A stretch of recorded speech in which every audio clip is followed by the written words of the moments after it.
I really believe that the future is going to be the unhinged people. Like I just say what I want to say on LinkedIn. Now I work for myself. So as a PR person, I'm like, please do not go crazy on LinkedIn and get yourself fired. But like I do think you need to have original thought. You can't just say what everybody else is saying. Step into the world of success with Your Brand Amplified, the ultimate podcast designed to unravel the intricacies of thriving businesses. I'm your host, Anika Jackson, and I'm on a mission to uncover the stories, strategies, and secrets that have propelled entrepreneurs and business leaders to success. Welcome back to Your Brand Amplified. I'm Anika Jackson, and today we're exploring something that's become absolutely critical for leaders in 2026. How to lead authentically when everything around you is being automated. My guest is Elizabeth Rosenberg, founder of the Good Advice Company and Chief Spiritual Officer, a platform that's helping executives cultivate something AI cannot replicate: intuitive intelligence. Elizabeth works with C-suite leaders on personal branding, thought leadership, and PR strategy, and she's been featured everywhere from the Wall Street Journal to CNBC to Glamour. Here's what I love about Elizabeth. She doesn't just teach you how to be visible, she teaches you how to be present. How to lead with clarity, authenticity, and presence in an era where authentic human connection is becoming a competitive advantage. We're going to talk about building executive credibility in a fragmenting media landscape, why so many leaders are burning out, and what intuitive intelligence actually means as a business strategy. So this is a great conversation for how to stay human in an AI-driven world. Elizabeth, I'm so excited that we are here today. Thank you for being here. Thank you for having me. Well, let's go back to the Good Advice Company. What was the gap that you saw in the market? It's funny. I don't know if I actually saw a gap when I launched the company. I think it was more about what was I really good at, what brought me a lot of joy, what was going to make me money.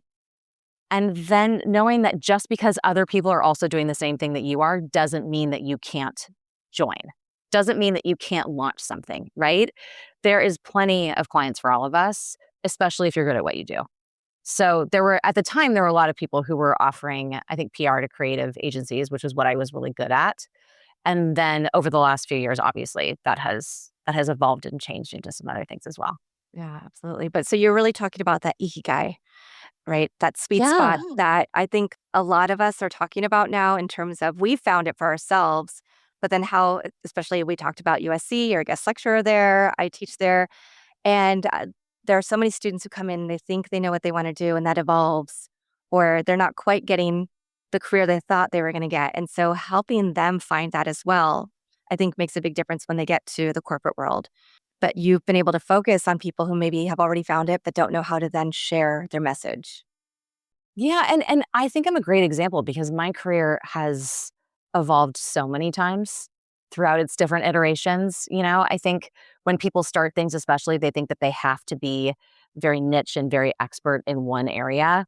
And I'm a storyteller, right? Like I do PR. I'm also an intuitive medium. So I've just really tried to pull in all of my skills into one thing and then project that into what I'm actually good at.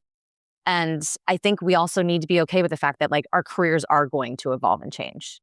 Because, when I started my career, email was still very new. And there's people that are starting their career right now where AI is obviously still very new. And what the next 5, 10, 15 years is going to look like is going to force their jobs and their careers to evolve. So it's easier to go with it than it is to fight it. So talk about the interplay between the Good Advice Company and obviously Chief Spiritual Officer. What was it that made you say, ooh, these are things I'm both good at, and there's a separateness to these, but they're both really important for me to pursue? I was always very intuitive as a child. I think when teachers always, would give feedback, it was like, oh, she's very intuitive. Then when I got older and I got into, obviously my career, my feedback was always like, your intuition is your greatest resource at this job and your superpower. I then started obviously training that tool in a different way. I kind of came out of the spiritual closet in 2022, and I did it on LinkedIn. And I think that because I have this kind of one foot in the corporate world and one foot in the spiritual worlds, my big thing was to destigmatize what that looks like. And that there are other tools that we can use that can actually, I think, superpower what our corporate tools are on a regular basis. I did not know then, even as an intuitive, I did not know then that kind of intuitive intelligence in the land and the age of AI was going to be such an important part of that process. And I keep reminding myself that I'm always like a few years ahead of where we should be. So I'm thinking now of like what's next and what does that look like. And I really do think like it's those human traits. It's the emotional intelligence, it's critical thinking, it's intuition. Those are the tools that we're really going to need as I think AI evolves and as our careers continue to change with that. But chief spiritual officer was just me really like kind of planting a flag in the sand and just saying like this is not religious. This is not woo woo. This is just like how I show up as the best version of myself. And if I can do it and still, make money and have credibility in the corporate worlds, then you can too. I think it's a title that everyone should own. It's not just something that is mine. It's something that I feel like I really share with everyone. And that platform has a big iteration kind of coming up soon. So stay tuned. But I'm just excited about kind of where it's going. Because with that, when I launched, it was very wet clay. I'm like, I know I need to get it out, but I don't necessarily know what it looks like yet. And over the last year, it has evolved into what I now know what it looks like. So I also think everybody should be okay with launching something and it not being final. Right. Like it's going to change. Just be okay with that too. It can often change more times than you think it's going to change. I've even seen that recently. And I think that's a beautiful thing. But I also think, there are, of course, people in the business world who have gone on a spiritual journey and have always incorporated that into who they are at work. But there are far more people probably who do hide it and who haven't come out on LinkedIn as spiritual because of other people's perceptions. So can you talk about what that was like for you, that moment when you did do that, when you planted your flag, when you started molding that clay? And then how does that relate to your work do you work with a lot of the same people in both companies? Are they very separate? No, it's totally integrated now. So, some of my clients are very high level PR marketing communications, but most of them know, obviously all of them know, I'm very out and open about it, that I am an intuitive and that I can harness that when I need to, right? In the best way possible. A lot of my clients I do personal branding with, and I know now it's like, oh, I can just put a prompt into, Claude and they can pop out my personal brand. And I'm like, no, and not in the way that I can, right? So years ago, I launched kind of a proprietary process called Soul and Story. And really what it is I do an Akashic record reading, which is an intuitive reading like anything else. If you were to go and get like a tarot reading, it's a little bit different. The Akashic records are like a library of your soul's journey, past, present, and future. But I don't even do I don't do a Zoom with any of my clients before I meet them. I do a quick phone call. We see if we're a fit. Then I will do an Akashic reading over the phone, via Zoom. And then I will do behavioral analytics. So I've got intuitive data, I've got behavioral data, and then I do like a really deep story mining session. So I tie those three things together to get the most authentic version of yourself and to really dive into your origin story, any blocks that you have, where you want to go. And it's funny because the story that people think that everybody wants them to talk about is never the story that's interesting. I'm like, no, let's talk about that other story. The one that you don't think is interesting, that's actually the one that everybody wants to talk about. That's the one that's going to get you on stages or that's the one that's going to give you kind of a flow of content to be able to even comment on LinkedIn if that's what you want to do. I don't think everybody's meant to be on stage, but I do think that everybody is meant to have a brand. And your brand can just be how you show up in the world. It doesn't have to be this grandiose thing that is, all the shiny lights and banners on LinkedIn, right? Or your TED Talk. It doesn't have to be that. It can be that, but it could also just be how your circle of friends and how your colleagues see you. I think the more information we have about ourselves, the easier it is to be our true authentic selves. And it can be really easy just to not follow your gut, to go with your head instead of your heart, right? And I know for myself, when I do those things and think about, oh, but that client's going to pay me and that's something I need to do right now, those are the opportunities that don't really pan out, that don't really work because I'm not staying true to who I am and what I should be doing. So can you talk about that intuitive intelligence and, using these tools? I'd love to hear about somebody who had that awakening of like, oh, I'm selling the wrong story. I think so much of the time we are so reactive instead of we're not pausing to actually think about how we should respond.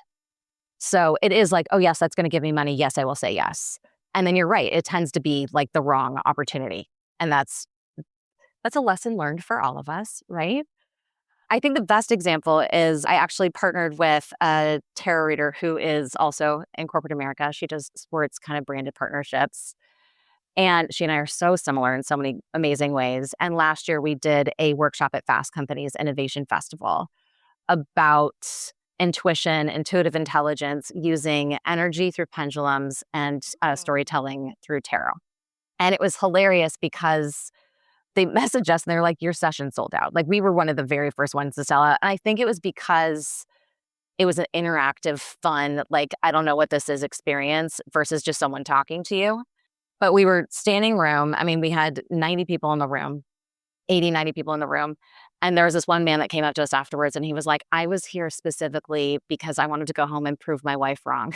And he's like, and I'm going to have to go home and apologize. He was like, that was amazing. And I think when you use tools like a pendulum or like a tarot, or you're focusing on your own self-care through Reiki or acupuncture, or even meditation. I'm not a meditator, so I just want to, meditation is not for everyone. I want to make that very clear. But when you're utilizing these tools, it gets you out of that headspace of what does everybody think that I should be doing right now? And I think as we become more dependent, just subconsciously probably, on AI, we're taking their answer and the answer that we're getting back from Chat and Claude as fact. Right. Right? It's like, oh, okay, well, they said this, so this is right. When intuitively you're like, I don't know, like that doesn't feel right to me. And or that feels like something that everybody else is saying. And I want to be the one that feels different. So I just think as we explore and try new things, that's what obviously makes us more human. But it also, I think it sparks our creativity. It makes us think outside the box. So, I mean, there's nothing more I love than people who have like tarot cards on their desk and I'm like, what's happening today? Like we shouldn't be making all of our life decisions according to this, right? I tell everybody who does a reading with me, if you need to make a major life choice, I am not your person. You need to do that yourself. But if you want a picture of what's going on in your life and you want to, a better idea of who you are innately, that is the best time to see me. Amazing. And the story that you told about the man who was trying to prove his wife wrong, that was one of my things. I was like, it was mostly women in the audience. I feel like women are more in tune with this side of themselves. I think as a society, it's like, well, women are witches. So we've just like, it's okay for you, right? You're fine. You can do this. And no, I mean, at Fast Company, I would say it was like 50-50. And I noticed in the last probably like 2 years, my clients who were 90% women, last year it was 60-40. And I'm like, this is amazing. Yes, all the men, please. This is fantastic. And I just love that we are embracing different tools to use to really hone in on who we are, what we actually enjoy doing, and what's going to like help us get to the best version of ourselves. Oh, I want to put you on a panel with a woman that I had who uses your birth chart and a couple of other things for an app to show when your energy is best or lowest during your work days, with a couple of men who are in the Navy who I had on the podcast who are workplace allies and talking about gender equality and how that also means that fathers get to have more Yeah. parent leave and things like that. I want to like create this little Yes, panel. let's do I it. That'd mean, be so fun. it would be amazing because I think it's all really connected. It is. And I tell everybody that I truly I don't believe that this is a gift. I believe it's a skill. And I believe that it's a skill that I've really like honed in on and connected with my PR strategy storytelling skill to kind of like amplify everything in the best way. But I also think that there's no right or wrong way to do it. So when you're online and you're seeing kind of when your algorithm is giving you all like the TikTok witches and all of the kind of, I think, astrologers who are pulling their information from Claude, please don't do that. That's not right. Like it's chat, their AI is not great on astrology. I'm not going to lie, but they're also selling a course, right? And they're selling a way of working. And I just want to stress, like, listen to your own self and like what feels best for you and do that first. There's literally no right or wrong way to do this. We're all making it up as we go. So, and I mean, my practice is so different than what I learned from others. But without that training, I think that was like the foundation of what I use now today. So, yeah. Amazing. And you help people, you do readings, but then you also help people really figure out how to tune into their intuition. So is that a series of one-on-ones? Are you doing group work? I mean, I know you teased out that you're about to launch some things, so I don't know how much you want to give away right now. Well, it's really interesting because I feel like a lot of people are already tuned into their intuition. They're just not trusting it. And that's the thing that AI, I think, has kind of really hindered, right? Is the trust. It's kind of like if you write something creatively that you really love and then you throw it into AI for like a grammar check, it will then be like, well, this doesn't make like it will question your storytelling or it will be like, this could be better if you did this. And you're like, I didn't ask you for that. I actually just wanted to know if I spelled everything right, right? Or if my M dash was in the right place. So I think we do have to question that, but I do one-on-one work. There's a lot of people who are like, I think I'm intuitive. I want to learn how to do that.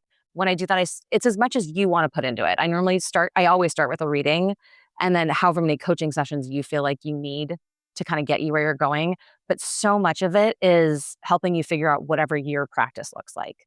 Some people can channel while they're writing. Some people hear things. Some people see things. Some people just don't know how to like calm their minds at all. So sometimes that's all it is.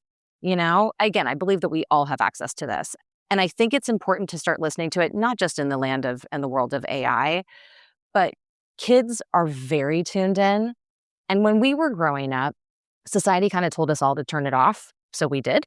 And then some kind of situation, whether it's the pandemic or an illness or a divorce or a death, something happened that is turning us all back on in a way that is, really connecting with who we are on our soul level, right?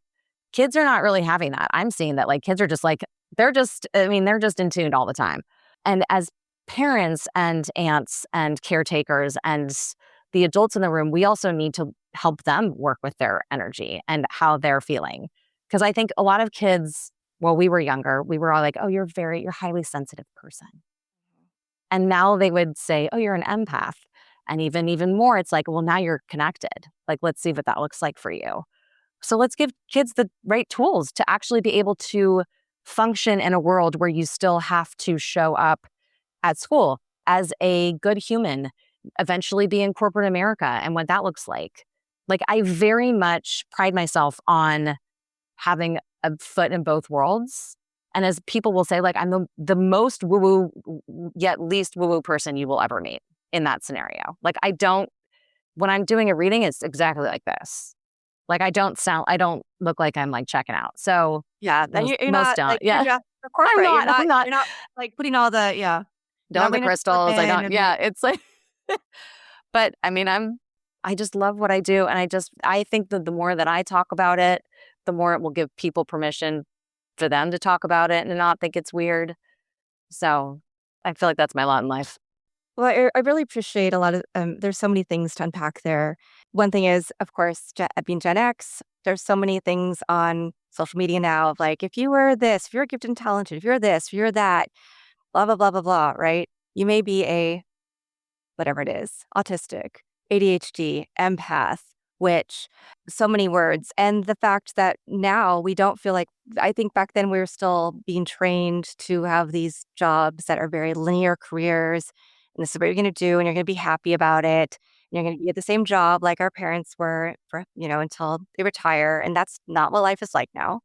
And for our children, I love being able to honor who they are or the younger generations, even my college students, right?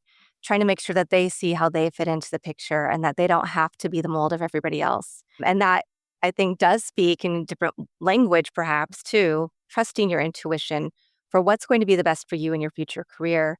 How are you going to best present yourself for whether you want to be an entrepreneur or an entrepreneur to whatever audience you're trying to go after? So, how do you use these skills for your PR clients, your media clients who maybe already, they're up in the upper echelons, maybe they're already known, but you can still tweak them, it sounds like. I am finding that the people that find me for a reason. right? They like happen to come across a post I posted on LinkedIn, or they were introduced to me by somebody else. And it's normally someone who is quite successful in their career, wherever they might be, and just doesn't feel seen, doesn't feel heard. And it's because they have been on that trajectory of their career of this is how I'm supposed to be. And I lived that forever. I mean, I kind of talk about that all the time is like, I was that version that I thought everybody wanted me to be. And if you then have to be your real self, like, is everybody going to accept that? Because you can't go back. Then you're just that. It doesn't mean that you have to completely change everything you're doing. Like, I'm not that different of a person than I was in 2019, right? But everybody gets to see a more authentic version of me. And it's hard as a PR person because so much of my 20 plus 5 years of my career have been being a spokesperson for other people. Like, PR people are not necessarily supposed to be the person talking, right? So it's such a weird, like when I started writing and I started talking and I started actually like voicing an opinion of things that mattered to me, it was very weird to get attention for something that I had always helped other people get. And I think when I'm working with clients, again, it's not necessarily about how do we completely change everything that you've done. That's not it. But it's how do we bring a little bit more of you into the world that you've created and stuff. It's always stuff that you're proud of, right? And you're just like, I didn't know that I could talk about that, or I didn't know that people want to hear about that. I think it's the failures and it's the things that are like really human relatable are the things that make people want to work for you, want to work with you. And we have a fear that like, if I talk about these things, I'm going to be seen as weak. When really it's a sign of strength and vulnerability that like bring people together. And again, I feel like I do, I probably do more than I think I do, but so much of it is permission. Like, Giving yes, be ourselves that person. permission. Yeah. Yeah. Good. Or me giving somebody permission. I mean, I needed that permission from my coach. I was like, is this like, I mean, I got to the point where I was like, just give me permission to do this because I am too scared to do this at myself. And I need to know that it's going to be okay. And he was like, it's going to be fine. Go. Sometimes that's all you need. Like, Yeah. even as, an But adult, as it's someone who crazy. now helps people, Yeah. that was scary for you, I'm sure, when you first Ter- stepped out. Terrifying.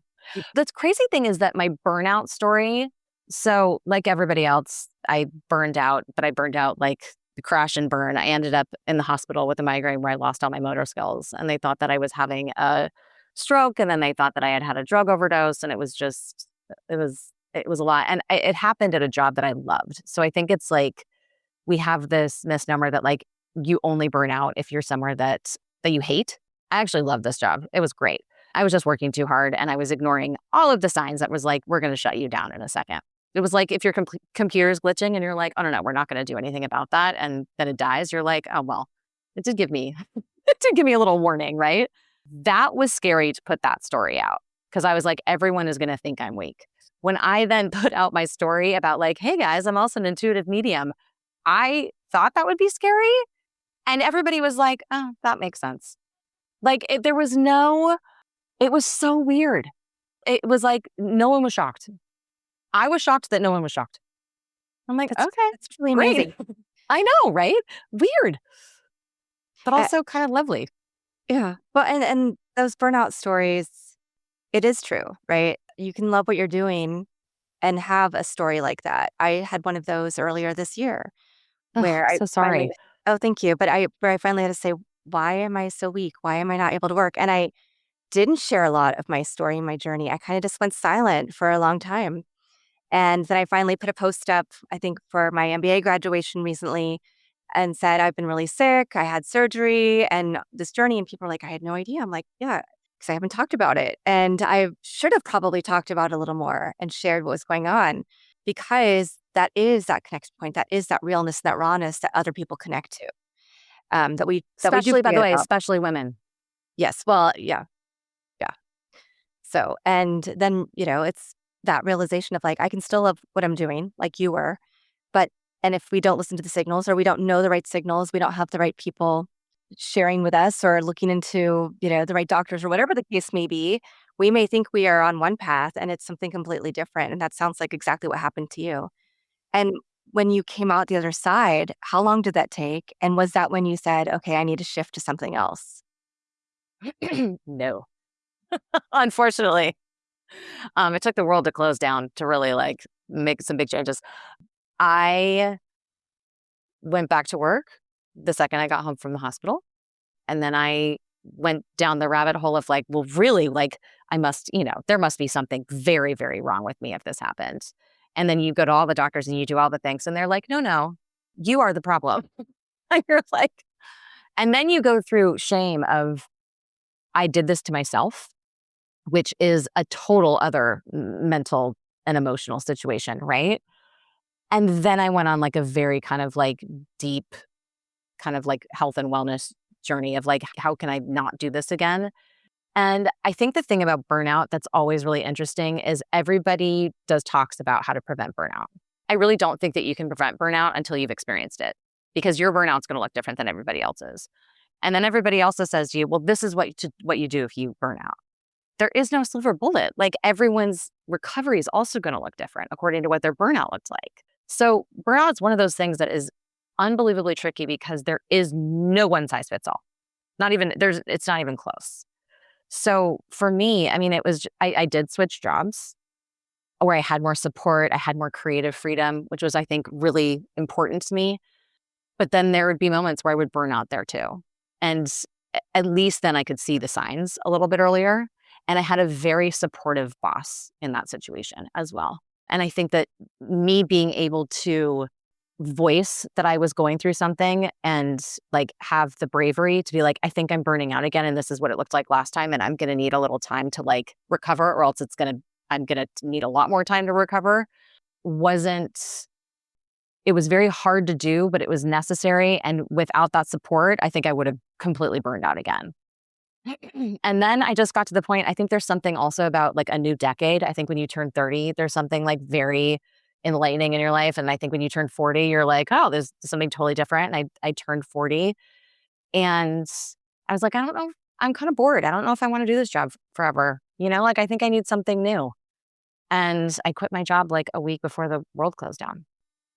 Great timing. And then it was like, for me, it actually was. It was like, I did over 100 readings for people who were all via Zoom. I learned how to do it via Zoom.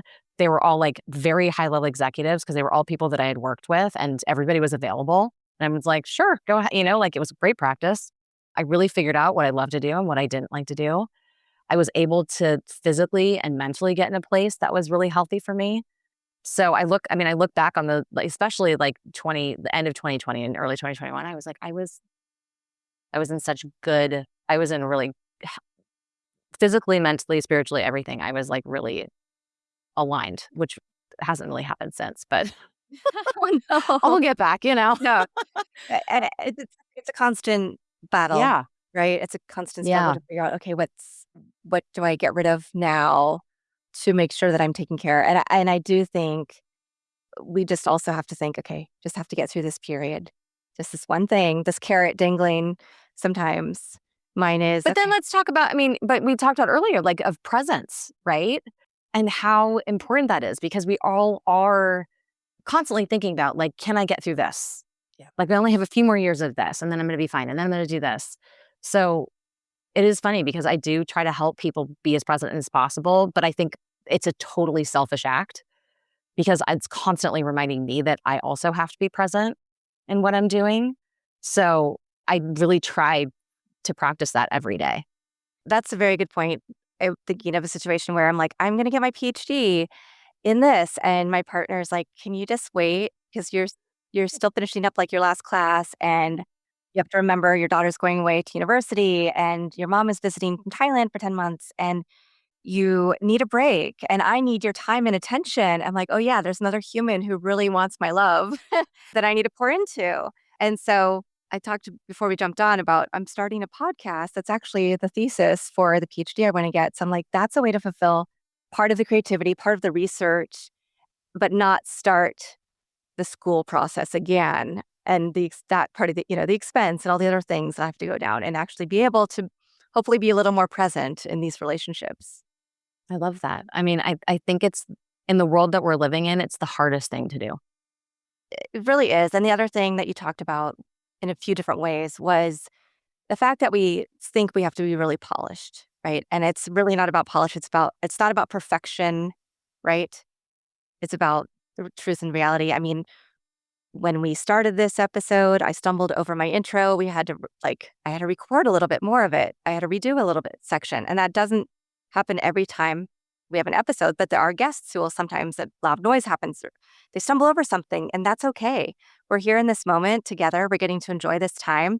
And we may have some stumbles, but what the listener hears about, if I don't share the secret sauce and the behind the scenes stuff, is a great polished product, but we're also able to still talk about the hardships that we went through, or the times that got us to be here and to really realize the space we should be living in. Yeah. I did a LinkedIn Live for like a while. It was earlier this year, and I had to do it from home because it was really early in the morning. And I still like don't know what happened, but there happened to be construction. There was no like heads up or anything. And it was a jackhammer, literally from the second it started until the second it ended. And I was like, this is a good lesson for me right now. Cause I'm like, I actually don't know what to do. I can't knock it. I can't get off of this. Like, and everybody else was like, can you mute it? So loud. And the entire time I'm like, oh my God. As a PR person, I'm like, this is a disaster. But it was a great lesson for me that like we got to roll with the punches and deal with it, and it's going to be fine. And I'm just like everybody else. There is construction outside the house sometimes. Like, what are we going to do? Yeah. It is what it is, you know? Well, I want to ask, going back to the executives that you work with. Yeah. We know the media landscape is fragmented. We know that there's a lot of pay to play coming in, something that we may not have considered in the past as purist publicists, but now have to look at when there are less journalists we can actually go to and pitch our clients to. So I just wanted to get your take on that. How do you help these executives still build visibility, credibility, find the right places to share their messages when this landscape is shifting all the time? Well, in 2008 through, I don't know, 2000, probably like 15, like everybody thought PR was going away and that it was all going to be pay for play. Everything became very advertorial. Like it was like a BuzzFeed listicle for everything. And you're like, okay, this is terrible. And then news came up again. And it is interesting because I actually I do a workshop on PR 101 and what the landscape looks like now. And people don't understand that it includes AEO, that it includes your social, that it includes speaking, that it includes your personal brand, your LinkedIn, that like literally like a blog. Blogs are back. Like who knew? And like the second you feel like you have figured out your algorithm on one thing, something else now needs your attention, or something gets canceled. And then you're like, oh my God, I've got to go somewhere else now. And like my entire, following, like all of my followers were there, but it needs to go here. And the other thing that's weird about the algorithm when it comes to PR is that you used to be able to be in an outlet and you would then get all of the readers that were in that outlet, right? Now, your algorithm is still only going to show you what you want to see. And it's only going to go to the people who normally see that anyway. So even if you're getting a story in a huge media, if you're getting it on a national morning show or you're getting something in the New York Times, it's still, according to like how we're looking at things via clips, it's still only really going to be seen by the people who already either know your brand, know you, or are in that kind of industry, right? You're not getting new people on a regular basis. So I really believe that the future is going to be the unhinged people. Like I just say what I want to say on LinkedIn. Now I work for myself. So as a PR person, I'm like, please do not go crazy on LinkedIn and get yourself fired. But like I do think you need to have original thought. You can't just say what everybody else is saying. And I think it is going to be a lot of in-person stuff. I think it's going to be like, how do I show up as a person? Am I giving as much as I'm getting? We're not in a time right now either where like really politics and capitalism and brands are separated anymore. Like everybody has to have a point of view. And I don't know if we need everybody's point of view on everything that they're not fully educated on. And it's very hard to be fully educated when we're only getting the information that is in our algorithm. So I think just being the most authentic version of you and having your own kind of, mission statement, your own values and how you show up, and the people that you're surrounding yourself with when it comes to work is going to be the future of how we find each other. Because I'm very nervous when it comes to like the future of like the influencer market. The future is going to lend to trust, and that is not where the influencer market lives. So, and people are going to want to see things with their own eyes and experience them in an authentic way, right? So, I think smaller communities are going to be really important. I think networking is going to be really important. I think being in office and actually like around your colleagues in your industry is going to be really important. So, yeah, because that's where you can also, I think practice those emotional intelligence skills and those critical thinking skills in real time and prove your value. What a time to be alive, right? What a time to be It's alive. crazy. Yeah, and that's, I mean, those are all such great points. I think, especially when we're talking about digital media or digital social media, the classes that I teach, we are talking a lot about that in person. So you have a digital platform, but do you have an in-person component? Do you have a way for people to actually really connect? So it's not just you shouting to the void or to your people, but they're actually able to be in community together. And this trust factor. So maybe seeing the micro and macro, or like the smaller influencers who have more meaningful conversations and seem to be more authentic than some of the big names that we're used to. So there are all these little things. And I think you're touching on such great stuff. And it can be exhausting, though, to try to show up in all of those places and work on all of those different components of what we could now consider the PR umbrella, right? The social, the blogs, the LinkedIn posts. And a lot of futurists have said that the alpha generation is going to be the generation that gets us off of social media because they just won't trust anything anymore, right? Of like, who's right, who's wrong. They're going to want more connection because they grew up in a time where they didn't have, where, they started their lives really in a pandemic. What does that feel like? What does that look like? It's going to be really interesting to see the evolution of all of this. Because even now, I mean, trying to get people over the age of 70 off of their phones is hard. I have two of them in my house right now. My mom and my aunt are visiting. One is in her 70s, one just turned 81 yesterday, and they are constantly on their technology. Yeah. But they're also not able to figure out what's a virus or there are other issues with that, but that's such That's a an whole other, I mean, I think about that a lot because, I mean, there's even nonprofits that are starting and movements that are starting for senior loneliness, right? Of like what that looks like and how can we actually use technology for an advantage to make people not feel so lonely. But I do think that our phones are really making us lonely. I mean, I am like a spokesperson for Brick, even though they're not paying me to talk about them, but I have a Brick and it's one of the best investments that I've ever gotten. It's you can use your like HSA on it too, and you can brick your phone. So every night it's like it is, I can't get to my social media even if I wanted to. And it also makes it so it's not the first thing that I grab in the morning. Right? Yeah, it's a great tool. So I can't recommend it enough. The number one piece of advice that I give everyone is to not sleep with your phone in your room. After burnout, that was the first thing that I like really was like, I cannot have this in my room. And I was the communications director of 7 offices of a global company. So it was like, it was out in the living room with the ringer all the way up in case somebody needed me, like, in case one of the Australia needed me or one of the European offices needed me. So they could get a hold of me if they really needed me. Like they had like the bat phone if they needed to call. But for the most part, like your phone can not be in your room. You'll be fine. Get a clock. I will say I have my phone in my room, but I always have I have it set to do not disturb except for like very important people from 9 or 10 o'clock until whatever time in the morning. I try not to schedule meetings too early so that I have that time to regain my spiritual health and just my mental health without getting on technology and without doing all the different things. So I love, and it kind of goes back to like you said, you don't meditate. There are other things you do for your spiritual health, and I do think we all have to find what works for us. But it also drives fuel crazy because I never have my ringer on even during the day. Nobody can get a hold of me. That I'm sounds like, like a them problem. yeah, it is a them problem. I'm like, I'm busy podcasting or getting ready to teach, and I will look at it when I have time, but I'm not going to make my phone the priority. Yeah. So yeah. Okay, so I just want to clarify too. When I say that I don't meditate, I don't traditionally meditate. I actually think meditation needs a rebrand. Like I have a lot of meditative practices. Like I will walk listening to very loud music. That is like a very meditative thing for me. I will journal with like ocean or wind or rain on, that is a meditative state for me.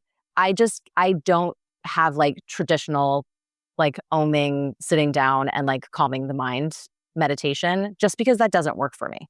So for some people, it's washing dishes, right? A lot of people, especially where we live, surfing is very meditative. Mm-hmm. So it just is like whatever that thing is for you that gets you into that meditative state, do that. But traditional meditation just has never really worked for me. Yeah. And we need these tools, so to regain our spiritual health so that we can be better and more productive and more present in the Yes. future. Yeah. Yeah. So, thinking about burnout with other people, do you see signs of burnout in your clients where, for the PR side, where you have to kind of nudge them a little bit about their spiritual health? I mean, I honestly think everyone that I've ever worked with is burned out. And now I think where people are like, oh, I think I'm burned out. I'm like, I think you are. So what are we going to do about that? Burnout is one of those things that you can tell somebody, I think you might be experiencing burnout. Like, what does a recovery plan look like for you? But it's not something that, again, like I feel like I can dictate to people. I can always give tips and tricks and like tools of like just little things that I think help. But in the world that we're in and the stress that so many of us are under right now, I think everyone is low-key burning out. Like, I don't know how as a society to get us out of that. It's scary. It is, but I also think that's the reality of the world that we're living in. Yeah. I don't know. Be around more 3-year-olds who aren't burned out, Yeah. you know? Yeah, maybe, I maybe. don't All the know. I don't energy. know. Yeah, I don't know and I really don't know the answer. I think it's everyone really needs to dig deep and figure out what works best for them. And we all have to find some kind of joy in what we're doing. And if you can't find that at work, and I think a lot of people are at their wits' end of like, I'm just going to quit my job and figure it out. I'm going to be that person that's like, please don't do that. Like, you have a paycheck, you have a little bit of, security. Now's not the time. Like, find that thing that you love and do it on the side right now, or find time to do that thing that you love. And then hopefully that will drive you towards another opportunity that will then also lead to financial security. In 2020, I would have been like, quit your job. Like, do something. People are hiring everywhere. There's got to be something. Now is just not the time that I would recommend to do that. Yeah. Yeah.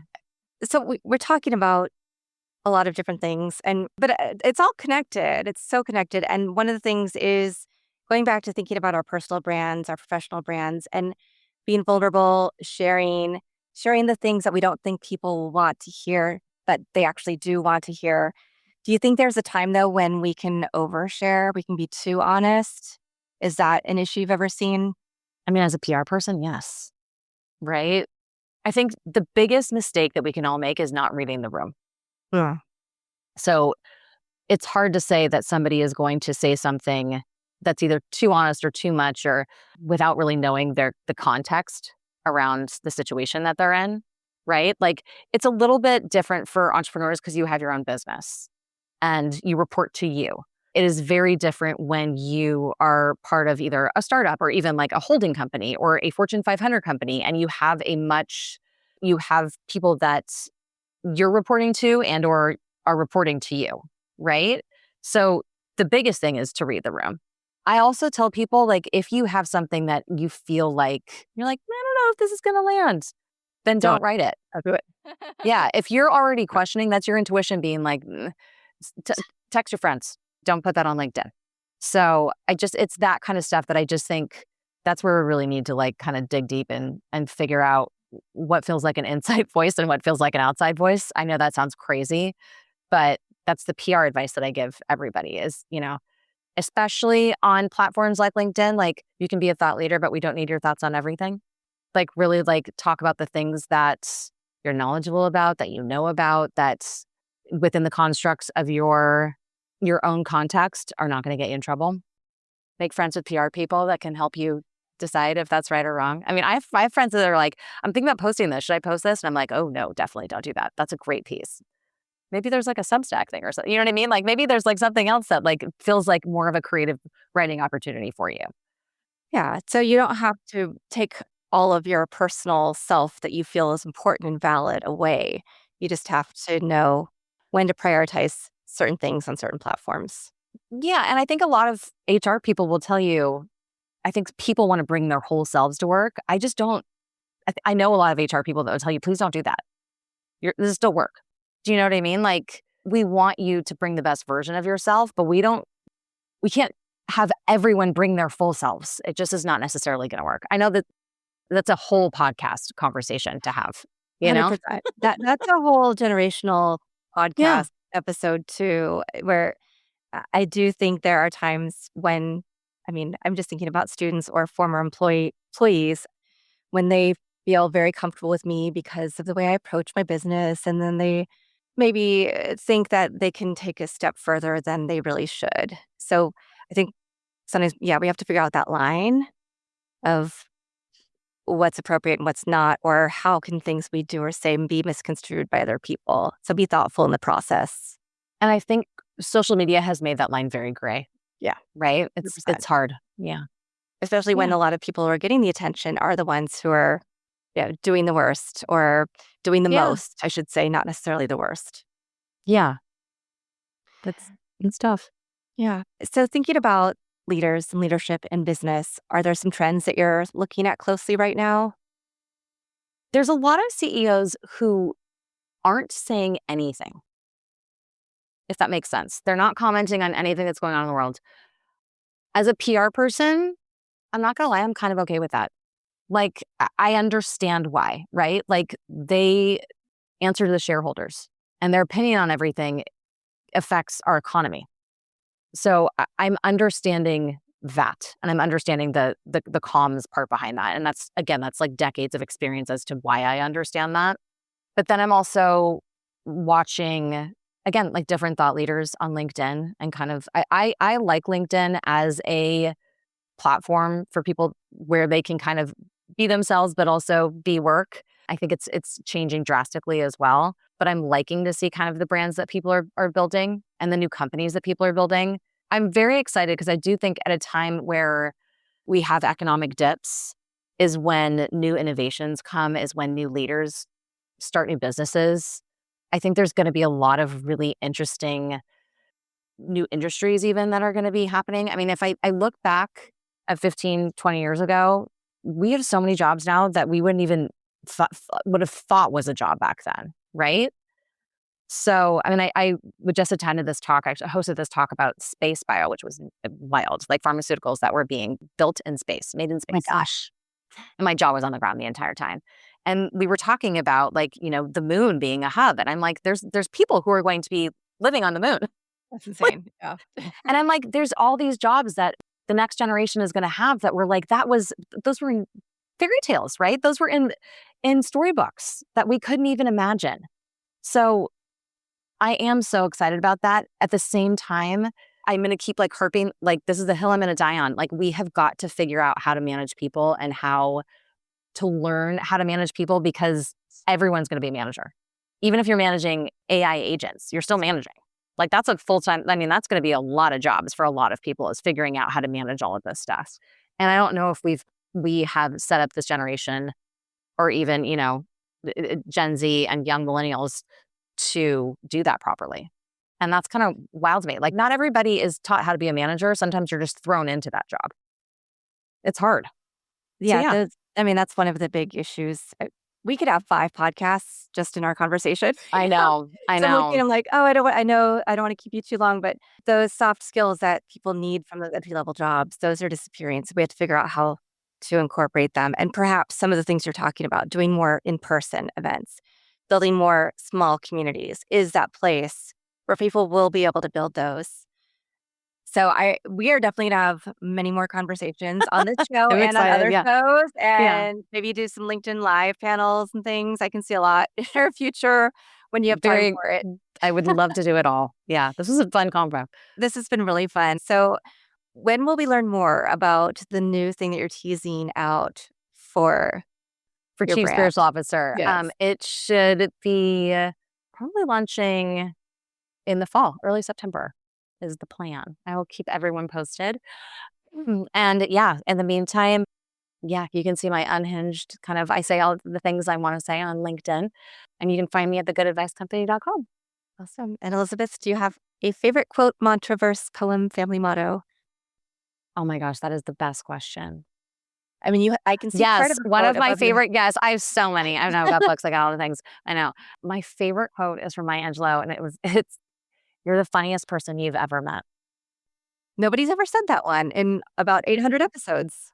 I saw her speak in my freshman year of college, and that has stuck with me ever since. Yeah, you are the funniest person you've ever met. And if you think about it, I mean, we all think we're hilarious.